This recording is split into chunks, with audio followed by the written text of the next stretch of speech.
నమస్కారం వార్తలకు స్వాగతం. ముందుగా ముఖ్యాంశాలు. మంత్రి కోమటిరెడ్డి వెంకటరెడ్డి మీడియా సమావేశం, ఇరు పార్టీలపై ఫైర్. మాజీ మంత్రి హరీష్ రావు మీడియా సమావేశం, బీజేపీ కాంగ్రెస్ పార్టీలపై తీవ్ర విమర్శలు. మాజీ మంత్రి హరీష్ రావు మీడియా సమావేశం నిర్వహించారు. ఈ సందర్భంగా పలు అంశాలపై ఆయన మాట్లాడారు. 2 లక్షలను ఇచ్చినాడే బీజేపీ. 10 ఏళ్ల బీజేపీ పాలన నిరుద్యోగం పెరిగింది, పేదరికం పెరిగింది, ఆకలి పెరిగింది, వలసలు పెరిగినాయి, రూపాయి విలువ తగ్గింది, ధరలు పెరిగినాయి. పెట్రోల్ డీజిల్ 100 రూపాయలైంది, సిలిండర్ 1000 రూపాయలైంది. అదానీ అంబానీ మాత్రం ప్రపంచ కుబేర్లైంది. గరీబోడికి ఇంత గరీబోడైండు. అదానీ అంబానీ మాత్రం ప్రపంచ కుబేర్లైంది. ఇది మోడీ గారి పాలన, ఇది బీజేపీ పాలన. ఏమిచ్చింది బీజేపీ? మా గిరిజనులకు 1 పైసా పనిచేసిందా? మా దళితులకు రూపాయి పనిచేసిందా? మా బీసీలకు మంత్రిత్వ శాఖ పెట్టిండ్రా? విదేశాల్లో నల్లధనం తెచ్చిండ్రా? నిరుద్యోగ యువతకు ఉద్యోగాలు ఇచ్చిండ్రా? మాటలు తప్ప ఏం లేవు. కేసీఆర్ కట్టలేదా యాదాద్రి గుడి? మనం దేవుణ్ణి రాజకీయాల కోసం వాడినామా? దేవుణ్ణి దేవుడిలాగా చూసినాం. దేవుడు అందరి వాడు. కాంగ్రెస్ వాడు మొక్తాడు, బీఆర్ఎస్ వాడు మొక్తాడు, బీజేపీ వాడు మొక్తాడు. దేవుడికి పార్టీ ఉండదు. దేవుడు అందరి వాడిగా చూడాలి. నువ్వు పేదలకేం చేసినావు, యువతకేం చేసినావు అనేది మనం చూడాల్సినటువంటి అవసరం ఉంది. ఇవాళ కాంగ్రెస్ వాళ్ళు మేము అంగన్వాడీలో జీతం పెంచుతామన్నారు, సప్పులు లేదు. కస్తూర్బా స్కూల్ టీచర్లను రెగ్యులరైజ్ చేస్తామన్నారు, ముచ్చట్నేపు లేదు. అన్ని మాటలే. అవుట్ సోర్సింగ్ వాళ్ళని కూడా పర్మనెంట్ చేస్తామన్నారు, దాని గురించి మాట్లాడే పరిస్థితి లేదు. అంటే ఆ రోజు ఏదో వెనకటికో సామెత ఉంటుంది, 100 అబద్దాలు ఆడన్నా పెళ్లి చేయమన్నారు వెనకటికి. కానీ కాంగ్రెస్ వాళ్ళది ఎట్లుందంటే 100 అబద్దాలు చెప్పు, కుర్చీలో కూర్చో, గద్దెనెక్కు. ఇది వీళ్ళకి చక్కగా సూట్ అవుతుంది ఈ సామెత. ఎన్ని 420 హామీలు చెప్పారు, 420, కానీ ఏ ఒక్క హామీ అమలవుతున్న పరిస్థితి లేదు. విద్యావంతులు, మేధావులు దయచేసి ఆలోచించండి. కుట్రలు జరుగుతున్నాయి. హైదరాబాద్ ను జాయింట్ క్యాపిటల్ గా ఇంకో 10 ఏళ్లు పెంచుతారట. ఇంకా ఆంధ్రాకు మనకు పొత్తు పెట్టరు, ఒప్పుకుందామా? హైదరాబాద్ ను కేంద్ర పాలిత ప్రాంతం చేస్తారట, ఒప్పుకుందామా? మరి తెలంగాణ తెచ్చిన కేసీఆర్ కో బీఆర్ఎస్ కో మన తెలంగాణ మీద ప్రేమ ఉంటుంది తప్ప ఈ బీజేపీ వాళ్ళకు, ఈ కాంగ్రెస్ వాళ్ళకు ఉండవు. వాళ్ళకి రాజకీయం, వాళ్ళది అధికారం, కానీ మనది తెలంగాణతో పేగు బంధం, తెలంగాణతో ఉద్యమాల బంధం ఈ బీఆర్ఎస్ పార్టీది. మన మానుకోటలో ఆ రోజు బుల్లెట్లు పడుతుంటే కూడా, రక్తాలు గారుతుంటే ఎదురుగా నిలబడ్డది నేను నిలబడ్డా, మీరు నిలబడ్డారు. వీడోడు ఉన్నాడే కాంగ్రెస్ వాడు. ఇటు నుంచి రాళ్ల వర్షం, అటు నుంచి బుల్లెట్ల వర్షం పడ్డది మానుకోటల.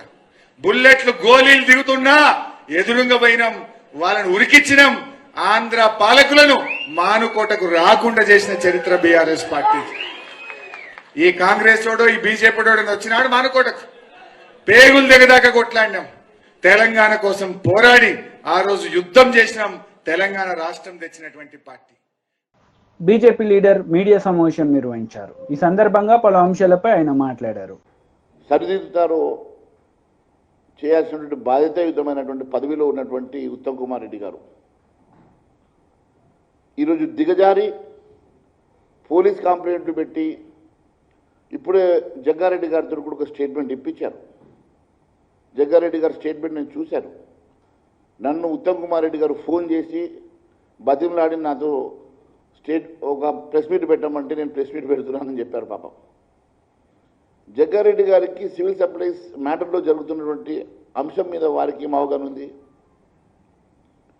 మీరు మంత్రిగా నేను చేసినటువంటి ఆరోపణలు, నేను సంధించినటువంటి ప్రశ్నలకు సమాధానం మీరు చెప్పాలి. నేను ఒక ప్రజాప్రతినిధిగా, భారతీయ జనతా పార్టీ శాసనసభ పక్ష నేతగా ఆధారంతో సహా నేను చాలా అంశాలని, చాలా ప్రశ్నలని సంధించి దాంట్లో జరుగుతున్నటువంటి అవకతవకలు వెలికితీస్తే వాటిని సరిచేస్తామనో లేకుంటే వారి మీద చర్యలు తీసుకుంటామనో చెప్పాల్సినటువంటి మీరు భుజాలు తడుముకుంటూ మీరే అవినీతి చేసినట్టుగా ముఖం చాటేస్తూ మీరు చేసినటువంటి పోలీస్ కంప్లైంట్ల ద్వారానో లేక అధికారులతో స్టేట్మెంట్ ఇవ్వడం వలన సమస్య పరిష్కారం కాదు అని నేను తెలియజేస్తా ఉన్నాను. మంత్రి గారు, మీరు ఏ రోజు వస్తే ఆ రోజు చర్చకు సిద్ధం. నేను దానికి ముందు ఒక 4-5 అంశాలు నేను మీ దృష్టికి తీసుకొస్తా ఉన్నా. మొన్న మీరు ఇచ్చినటువంటి టెండర్స్ డేటెడ్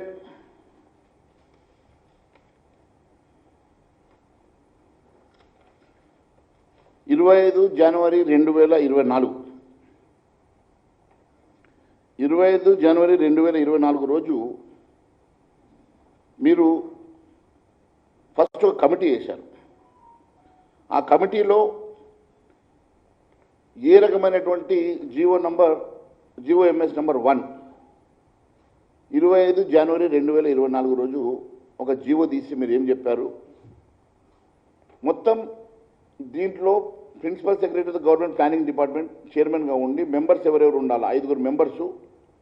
ఈ కమిటీ ఏమేమి మొడాలిటీస్ ఫాలో చేయాలనో దీంట్లో చాలా స్పష్టంగా గైడ్లైన్ వేసి ఒక కమిటీ వేసి దానికి టెండర్ ప్రాసెస్ చేయాలని చెప్పేసి మీరు చెప్పారు. అదే రోజు మీరు గ్లోబల్ టెండర్ ప్రకటన చేశారు. సేమ్ డే గ్లోబల్ టెండర్ ప్రకటన చేశారు. అదే రోజు మీరు కమిటీ ఎగ్జిక్యూటివ్ చేసి మొడాలిటీస్ ఫామ్ చేసి 5 మెంబర్స్ వేసి ఈ మెంబర్స్ కూర్చొని దాని మీద గైడ్లైన్స్ ప్రిపేర్ చేసి దానికంటూ సమయం అంటూ ఉంటుంది కదా, గ్లోబల్ టెండర్ ఫ్లోట్ చేశారు. అదే రోజు టెండర్ డాక్యుమెంట్ ఫర్ ఈ టెండర్ కోసం కావాల్సినటువంటి ప్యాడీ ప్రొక్యూర్మెంట్ కావాల్సిన ఈ టెండర్ని కూడా అదే రోజు ఇంత పెద్ద గైడ్లైన్స్ తయారు చేశారు. ఒకే రోజు ఇన్ని అంశాలు మీరు తీసుకొచ్చినటువంటి మీరు ఏ ఆలోచనతో ఇవన్నీ మీరు చేశారు? ఒకే రోజులో ఇన్ని ఆలోచనలు మరి రాత్రికి పగలు పనిచేశారా, దినంలో పనిచేశారా, ఎక్కడ పనిచేశారో చెప్పాల్సిన బాధ్యత గౌరవ మంత్రి గారి మీద ఉన్నది. దీన్ని పక్కన పెడితే మళ్ళీ మీరు దీంట్లో చాలా సమయాన్ని కూడా మీరు స్పష్టంగా టెండర్స్ని ఏ రకంగా టెండర్స్ ఉండాలో ఇది గ్లోబల్ టెండర్స్ అని చెప్పిన తర్వాత ఈ గ్లోబల్ టెండర్స్ కోసం పార్టిసిపేట్ చేయడానికి పంజాబ్ నుంచి హర్యానా నుంచి కూడా కొంతమంది కంపెనీస్ వాళ్ళు వస్తే ఆ రోజు జలసౌదాలో ఏప్రిల్ 18వ తారీఖు రోజు కొంతమంది రైస్ మిల్లర్లను మీరు పిలిచి ఆ రోజు నెగోషియేట్ చేసిన అంశాలను బయటపెట్టమంటారా? ఆ రికార్డును బయటపెట్టమంటారా? ఏ రకమైనటువంటి డాక్యుమెంటేషన్స్ వాళ్ళకు అష్యూరెన్సెస్ ఇచ్చారో అంశాలను బయటపెట్టమంటారా? మీరే చెప్పాలా. నేను ఇంకా గౌరవం కొద్దీ ఇవేమి కాకుండా నేను చాలా కాంగ్రెస్ నేతలు మీడియా సమావేశం నిర్వహించారు. ఈ సందర్భంగా పలు అంశాలపై వారు మాట్లాడారు. అదే 1 వీక్ 10 డేస్లో పేమెంట్ కూడా వస్తుంది రైతులకు, ఇబ్బంది లేదు. ఇప్పుడు వర్షము రావాలి, వర్షాలు పడాలి, అట్లానే ధాన్యము చెడిపోవద్దు, రైతులు నష్టపోవద్దు. ఇది ఏ అధికార పార్టీలో ఉన్న కాంగ్రెస్ పార్టీ నాయకులము మా ప్రభుత్వం కోరుకునేది అదే. జనరల్ ఎవరమైనా అదే కోరుకుంటాం మనుషులం. కాబట్టి అదొకటి మీ గాంధీ భవన్ మీడియా ద్వారా కొంత క్లారిటీ ఇవ్వడం, ప్రభుత్వం ఒక పాలసీ కరెక్ట్గానే పనిచేస్తుంది కాంగ్రెస్ గవర్నమెంట్ అన్నదాన్ని చెప్పడం జరుగుతుంది. అనవసరంగా మరి ఉత్తమ్ కుమార్ రెడ్డి గారిని మరి ఆయన మంత్రి పని ఆయన పనులు ఆయన చేస్తున్నాడు. ఎందుకు ఈ బురద జల్లే కార్యక్రమం మరి ఆయన ఎందుకు ఇబ్బంది పెట్టాలని డిజైన్ చేసింది బీజేపీ వాళ్ళు అనేది నాకు అర్థంగా అయితే లేదు. అదే అట్లాగే ఇప్పుడు రాష్ట్రంలో 3000 మంది పైగా ఉన్న రైస్ మిల్లర్ల నుంచి గతంలో పెండింగ్ ఉన్న కస్టమ్ మిల్లింగ్ బియ్యం మేమే వసూలు, అది కూడా క్లియరే కదా, అది కూడా అంతే కదా, అది క్లియరే ఉంది. ఇప్పుడు అట్లాగే ప్రభుత్వానికి 1000 కోట్ల లబ్ధి కూడా జరిగింది. ప్రభుత్వం ఎక్కడ కూడా అటు రైతులు ఇబ్బంది పడద్దు, రైస్ మిల్లర్లు ఇబ్బంది పడద్దు, ప్రభుత్వానికి బెనిఫిట్ రావాలి. ఈ బెనిఫిట్ ఎవరికి పోతుంది? మళ్ళీ ప్రజలకే పోతుంది, మళ్ళీ రైతులకే పోతుంది. కాబట్టి ఈ పరిజ్ఞానము కూడా మరి ఎందుకు బీజేపీ నాయకత్వానికి రాలేదు అనేది ఒక ప్రశ్న. మరి అట్లాగే ఇప్పుడు ఈ లెక్కలు ఏం చెప్తారో ఏమో అంత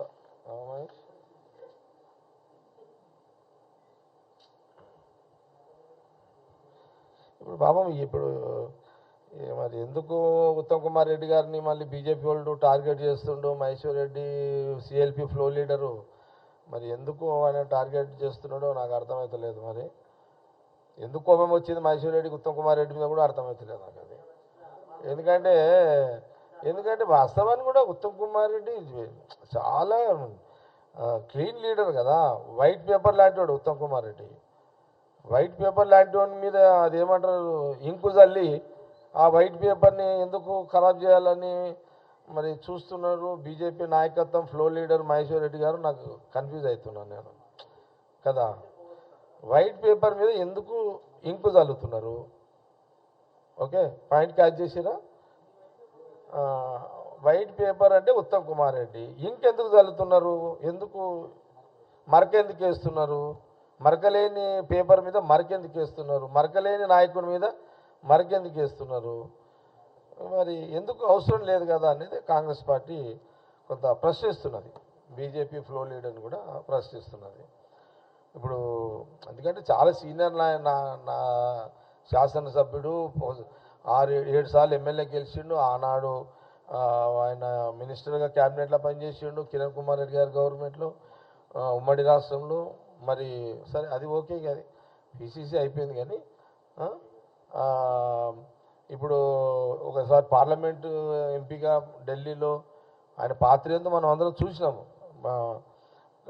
ఇప్పుడు మినిస్టర్గా major irrigation minister, civil supply విన్నారా?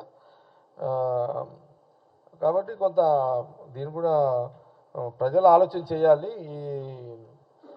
ఈ తెల్ల కాగితం ఇంకు జల్లుతున్న మహేశ్వర్ రెడ్డి గురించి ఆలోచన చేయాలనేది కొంత కాంగ్రెస్ పార్టీ చాలా చెప్తుంది. సరే, ఒకటి క్లియర్ ఏంటంటే ఇప్పుడు Maheshwar Reddy first time flow leader BJP. సరే, యాజ్ ఏ బీజేపీ ఫ్లో లీడర్గా మహేశ్వర్ రెడ్డి ఆయనకు అనుమానం రావద్దు. అనుమానం వచ్చింది, ఆ వచ్చింది ఏదో కొంత చెక్ చేసుకొని మాట్లాడితే బాగుంటుంది. నన్ను ఏదో మాట్లాడాలి కాబట్టి మాట్లాడుతున్నాడు. ఓకే, అంటే ఇప్పుడు floor leader Maheshwar Reddy recognised కోసము ఉత్తమ్ కుమార్ని అటాక్ చేస్తున్నాడా తెలియదు, అది మనకు అదొకటి. ఓకే, సరే, వేరే రాజకీయ విమర్శలు వద్దు. ఎందుకంటే ultimate Congress government and Revanth Reddy CM, cabinet ministers, అందులో టీడీపీ లీడర్ మీడియా సమావేశం నిర్వహించారు. ఈ సందర్భంగా పలు అంశాలపై ఆయన మాట్లాడారు. వీరన్నిటి కారణం జగన్మోహన్ రెడ్డి తాబేదారుగా పనిచేస్తున్న జవహర్ రెడ్డి, వీళ్ళు కారణం. మేము డిమాండ్ చేస్తూ ఉన్నాం, పిన్నెల రామకృష్ణారెడ్డిని హత్యా నేరం కింద అరెస్ట్ చేయాలని. ఎందుకు? శేషగిరిరావుని చంపుతానన్నాడు, తల పగలగొట్టాడు, అతను ఎక్కడో దాక్కొని వైద్యం చేయించుకున్నాడు, నిన్న వచ్చి చెప్పాడు ఇక్కడ. నేను ఈ సందర్భంగా ఏం చెప్తానంటే, అక్కడ ఉండేటువంటి ఎస్పీ ఆ మాచర్లలో, అతని పేరు రవిశంకర్ రెడ్డి ఏదో ఉంది పేరు, అతని ఆధ్వర్యంలో ఈ కార్యక్రమాలన్నీ జగన్మోహన్ రెడ్డి చేయించాడు. ఇందులో ఎవరిని అనడానికి లేదు. ముఖ్యమంత్రి డైరెక్షన్లో పల్నాడు కాదు, పొంగనూరు కాదు, చంద్రగిరి కాదు, నరసరావుపేట కాదు, అన్ని చోట్ల కూడా ఈ విధ్వంస రచన జగన్మోహన్ రెడ్డి చేశాడు. ఆయన అలాంటి నిలిపాడు. రాష్ట్రం రావణ రాష్ట్రంలో మారుతూ ఉంటే ఒక మాట లేదు, ఒక పలుకు లేదు, ఒక ఖండన లేదు, ఏం లేదు. ఆయన హ్యాపీగా అక్కడ ఆ దీవుల్లో తిరుగుతూ ఉన్నాడు. నేను ఈ ప్రెస్ మీట్ పెట్టిన కారణం ఏంటంటే, ఎస్సీ ఎస్టీ బీసీ మైనారిటీలు మా పక్షాన ఉన్నారు, మేము వాళ్ళని ఉద్ధరిస్తున్నాం అని చెప్పి అంటున్నారు కదా. ఇతని హయాంలో ఎస్సీ ఎస్టీ బీసీలు ఏ రకంగా హత్య కావబడ్డారో చూపిస్తా, చెప్తా. మొత్తం 6 హత్య కావబడ్డారు. వెలువర్తి మండలం గుండ్లపాడు గ్రామం తోట చంద్రయ్యని హత్య చేశారు. దుర్గి మండలం జంగమేశ్వరపాడు గ్రామం కంచర్ల జల్లయ్య యాదవ్ అతన్ని హత్య చేశారు. దాచేపల్లి మండలం తంగేడు గ్రామం బత్తుల సుబ్బులు ఇతన్ని హత్య చేశారు. మాచవరం మండలం పిన్నెల్లి గ్రామం ఖాదర్ భాష ఇతన్ని హత్య చేశారు. దుర్గి మండలం జంగమేశ్వరపాడు గ్రామం ఆరెద్దుల కోట యాదవ్ ఇతన్ని హత్య చేశారు. పందింటివారిపాలెం గ్రామం బైలమడుగు పిచ్చయ్య ఇతన్ని హత్య చేశారు. అంటే 6 హత్యలు ఈ పిన్నెల్లి ముఠా సోదరులు కానీ ఆ ముఠా కానీ అంటే పిన్నెల్లి చేయించినటువంటి హత్యలే. ఆ తర్వాత దౌర్జన్యాలు వేధింపులు అవన్నీ 10. దుర్గి మండలం జంగమేశ్వరపాడు గ్రామం ఆవుల మల్లయ్య కంచర్ల బక్కయ్య కాళ్ళు నరికేశారండి. దుర్గి మండలం ఆత్మకూరు గ్రామం యలమంద రాజా అతని మీద దాడి చేశారు. మాచర్ల మండలం పసుపు వేముల గ్రామం దోసపాటి వెంకటనారాయణ అతని మీద తప్పుడు కేసులు పెట్టి వేధింపులు చేశారు. దుర్గి మండలం తెర్ల గ్రామం అనికిపల్లి ఎలీషాబాబు అతని మీద దాడి చేశారు. మాచర్ల మండలం విజయపూరి సౌత్ దుర్గా ప్రసాద్ అతన్ని తప్పుడు కేసులు పెట్టి వేధింపులకు గురి చేశారు. వెల్దుర్తి మండలం గండ్లపాడు గ్రామం వేముల వెంకటేశ్వర్లు అతనిపై దాడి చేశారు. మాచవరం మండలం మోర్చపాడు గ్రామం కురివేపు నరసింహారావు. మంత్రి కోమటిరెడ్డి వెంకటరెడ్డి ప్రెస్ మీట్ నిర్వహించారు. ఈ సందర్భంగా పలు అంశాలపై ఆయన మాట్లాడారు. అందుకనే భూసేకరణ సమస్య లేకుండా 1-2 చిన్న చిన్న విషయాలు ఉన్నాయి. మన రివ్యూలో దాన్ని కూడా సార్ట్అవుట్ చేయడం జరిగింది. ఈరోజు ఇంత మంచి ఔటర్ రింగ్ రోడ్డుతోనే ఆ రోజు హైదరాబాద్ అభివృద్ధి చెందింది. ఎయిర్పోర్ట్ అక్కడనే కట్టాం. ఒక ప్లాన్ ఉండాలి దేనికన్నా. ఈయనకి ఏం ప్లాన్ ఉన్నది? ఏం ప్లాన్ లేదు. ఒక్క పని చేయలే. అందుకనే ఇవాళ తుక్కు కూడగొట్టిండు. ఏం చేసిన పని ఏంటంటే మద్యం అమ్మకాలు 50,000కు పెంచిండు. మొన్న మద్యం టెండర్లు అసలు నవంబర్లో పిలవాలి, నవంబర్ కాదు డిసెంబర్ మొదటి వారంలో పిలవాలి. కానీ ఔటర్ రింగ్ రోడ్ ఎట్లా అమ్ముకొని మళ్ళీ వస్తావో లేదని చెప్పి కాంట్రాక్టర్లకు ఇచ్చుకొని దోచుకున్న పైసలు వాళ్ళ దగ్గర పర్సెంటేజ్ తీసుకుంటాను కానీ కూలిపోయే కాళేశ్వరం కట్టి వాళ్ళ దగ్గర తీసుకుందామని చెప్పి అవన్నీ బయటపడుతుంది. నిన్న ఎన్డీఎస్ఏ వాళ్ళు రిపోర్ట్ ఇచ్చారు. ఇది రిపేర్ చేసిన మా దగ్గర అంటే మా క్యాబినెట్ మినిస్టర్లకు మాకు దాని మీద రిపోర్ట్ మీద మా అందరికి కూడా నోట్ ఇచ్చాను సీఎం గారు. అవన్నీ కూడా మీకు కూడా ఇస్తాం ఉన్నాం కదా. ఆ రిపోర్ట్ కాపీ కూడా మీకు చెప్తాం. వాళ్ళ మేధావులు జియోఫిజికల్ వాళ్ళు వచ్చి మీరు తాత్కాలికంగా రిపేర్ చేసినా ఇవి ఉంటాయని గ్యారెంటీలు. అంటే 3 డ్యాములు కొట్టుకుపోయే ప్రమాదం. 3 డ్యాములు కొట్టుకుపోయినాయి. గత ముందు కన్నెపల్లి పంప్ హౌస్ మునిగిపోయింది. డ్యాములు కొట్టుకుపోయిన తర్వాత ఈ పంప్ హౌస్లు ఏం చేసుకుంటావు? 2 లక్షల కోట్లు ఇంట్రెస్ట్ అంతా పోయిన మొత్తం పోయినట్టే కదా. ఏం మాట్లాడుతారు? చిన్న దానికి ఏమవుతుంది? మధ్యలో 2 పిల్లలు రిపేర్ చేయొచ్చు. అక్కడికి వెళ్ళి దేశంలో ఉన్న మేధావులందరూ వచ్చి గవర్నమెంట్ ఆఫ్ ఇండియా మేము పంపలే, మీరు తాత్కాలికంగా రిపోర్ట్ చేసినా ఉండవు, మాకు నమ్మకం లేదు అని ఖరాఖండిగా రిపోర్ట్ ఇచ్చింది మాకు. మేము చర్చించుకున్న మినిస్టర్లు అందరం మొత్తం నాష్టాన్ని పట్టించి ఇవాళ గ్రాడ్యుయేట్ ఎన్నికల గురించి ఆయన రోడ్ల మీద పోయి తీర్మార్ మల్లన్న మీద కేసులు ఉన్నాయి. ఎందుకు పెట్టిండు కేసులు? మీరు నువ్వు దోసుకున్నదంతా ఎక్కడెక్కడ దోసుకున్నావు ఆయన బయట పెడితే ఆయనని కేసుల పాలు చేసి జైలు వేసినావు. మందకృష్ణ మాదిగా మాట్లాడితే ఆయన తీసుకుపోయి లోపల వేసినావు. సరే మందకృష్ణ మాది ఏ పార్టీలో ఉన్నాడు మాకు సంబంధం లేదు. ఆయనని జైలు వేసినావు. ధర్నా చౌక్ ఎత్తేసినావు. మేము ఎప్పుడన్నా పిలుపు ఇస్తే మా ఇళ్ళనే హౌస్ అరెస్ట్ చేసిన మమ్మల్ని కానీ పిసిసి ప్రెసిడెంట్ కానీ మాలాంటి ముఖ్యుల నాయకులు బయటికి వెళ్ళనియలే. అరే నీకు చేతనైతే ధర్నా చౌక్ ఓపెన్ చేసినావు, పర్మిషన్లు ఇస్తున్నావు. ఏ ఇష్యూ టెట్ కంటే 2,00,000 రూపాయలు 2,000 రూపాయలు ఫీజు పెడుతున్నావు అని చెప్పి ఆయన బాధపడుతున్నారు. మన వైన్ షాపుకు 1,20,000 మంది యువకులు 4-5 రోజులు మనిషికి 50,000 ఇంట్రెస్ట్ తీసుకొచ్చి 1,20,000 అప్లికేషన్లు వస్తే 2,500 కోట్ల ఆదాయం వచ్చింది రాష్ట్రానికి. నీకు సిగ్గుండాలే. ఎవరైనా వైన్ షాపుల మీద అమాయకులని 2 లక్షలు నాన్ రిఫండబుల్, కనీసం రిఫండబుల్ అన్న పెట్టాలి. 2,500 కోట్లు వచ్చింది. అసలు ఆ టెండర్ పెట్టే అవసరమే లేదు. ఈ డబ్బుల కోసం అమాయకులు తెలంగాణ యువకులకు వెళ్ళి రక్తం తాగినట్టు 2,500 కోట్లు 2,500 కోట్లు ఇవాళ ఆ పిల్లలు ఏంటంటే ఏదో ఉద్యోగాలు లేవు, కేసీఆర్ ఉద్యోగాలు చేయరు, డ్రాల షాప్ వెళ్తే సరే ఎవరికన్నా పెట్టి నడిపించుకుందామా, లేకపోతే ఎవరికన్నా లీజుకి ఇచ్చుకుందామా, ఏమో బతుకు తెరువు కోసం. మరి ఏం చేయాలి? 10 ఏళ్ళు తెలంగాణ వచ్చినా వీడు ఆ మొత్తం ఆశలు నిరాశ చేసిండు. 100 ఏళ్ళు వెనకకి తీసుకుపోయాడు. హైదరాబాద్ ఇలా ఫైనాన్షియల్ డిస్ట్రిక్ట్ అన్ని ఎయిర్పోర్టు మెట్రో ఇంత గట్టి మేము తీసుకొస్తే మొత్తం 100 ఏళ్ల పాటు కోలుకోకుండా విధ్వంసం చేస్తే అప్పుల పాలు చేసి 25,000 కోట్లు వడ్డీ కట్టాలి మీ సంవత్సరానికి. అందుకనే కేటీఆర్ గారు, హరీష్ రావు గారు నిన్న సన్నోట్ల గురించి మాట్లాడుతున్నాం. మేము చెప్పింది ఏంది, మొత్తం కూడా హాస్టళ్ళకి కానీ రేషన్ షాప్ పేదవాళ్ళకి ఇచ్చే బియ్యం ఎక్కడైనా సన్న ఓట్లకే సన్న బియ్యంతోనే మేము వాళ్ళు తినాలి, ధనికులే కాదు పేదవాళ్ళు కూడా క్వాలిటీ అన్నం తినాలి అని చెప్పి మేము ఉచితంగా ఇచ్చే హాస్టల్ పెట్టి కానీ అన్నీ కూడా రేషన్ షాపులో. అందుకని దానికి ఇస్తానని చెప్పిన తప్ప మేము దొడ్డు ఓట్లకి ఇస్తామని ఏమని చెప్పలే.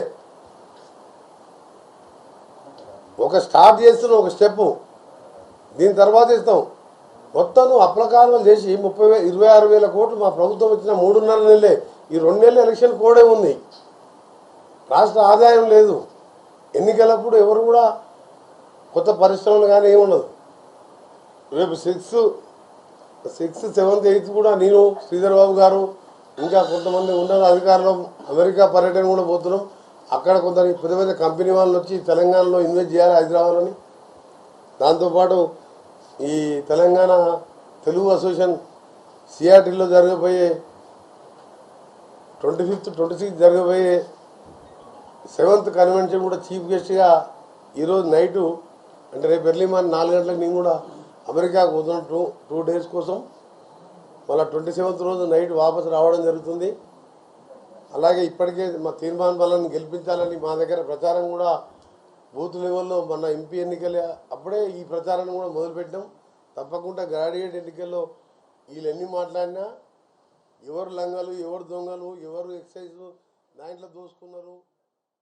వార్తలు ముగించే ముందు ముఖ్యాంశాలు మరోసారి. మంత్రి కోమటిరెడ్డి వెంకటరెడ్డి మీడియా సమావేశం, ఇరు పార్టీలపై ఫైర్. మాజీ మంత్రి హరీష్ రావు మీడియా సమావేశం, బీజేపీ కాంగ్రెస్ పార్టీలపై తీవ్ర విమర్శలు. ఈ వార్తలు ఇంతటితో సమాప్తం. తిరిగి ప్రసారమయ్యే వార్తల్లో మళ్ళీ కలుద్దాం. అంతవరకు సెలవు. నమస్తే.